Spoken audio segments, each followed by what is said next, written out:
আমার যোগ বিয়োগে মিলে না যে ফিলিস্তিনে কেন বোম ফাটবে, ফিলিস্তিনে কেন রক্ত ঝরবে। আপনারা আমাকে যোগ বিয়োগ মিলিয়ে দেন। আমি তো 14 বছর আগে ফিলিস্তিন চোখে দেখছি। আমি তো কোনো মিডিয়ায় দেখা বলতেছি না।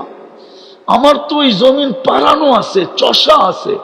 আমি ওই জমিন চৈষা আসছি, যেইখানে নবীদের চিহ্ন আছে ওইখানে বৈশা আসছি।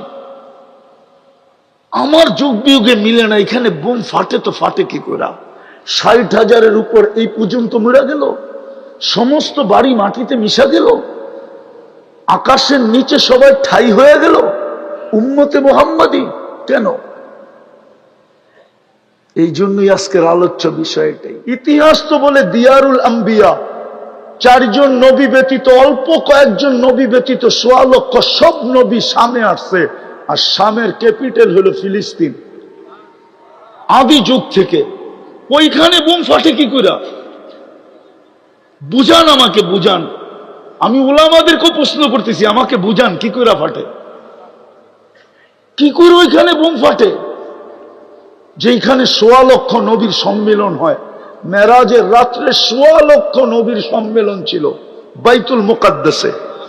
আমাদের নবীজি ইমামতি করছেন, বয়ান করছেন, তারপরে সবার কাছ থেকে বিদায় নিয়ে গেছে। মুসা আলাইহিস সালামের কবর যেখানে, ওইখানে বোম ফাটে কি করে? মুসলমানের প্রথম কেবলা যেখানে, ওইখানে বোম ফাটে কি করে? আমার বিবেক মানতেছে না, আমার চোখে দেখা মানতেছে না। আমি 14 বছর আগে ফিলিস্তিন দেখছি। আমি তো দেখি খলিলের কবর ওইখানে, ওইখানে বোম ফাটে কি করে? কবর তো খলিলের।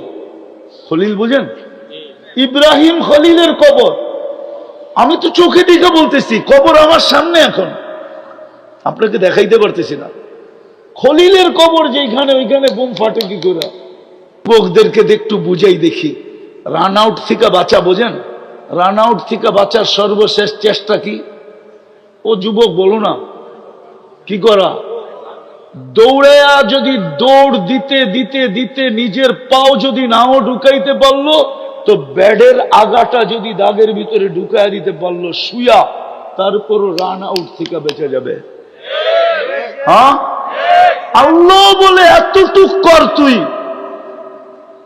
ইসলামের সীমারেখার ভিতরে পাটা রেখা আসিস।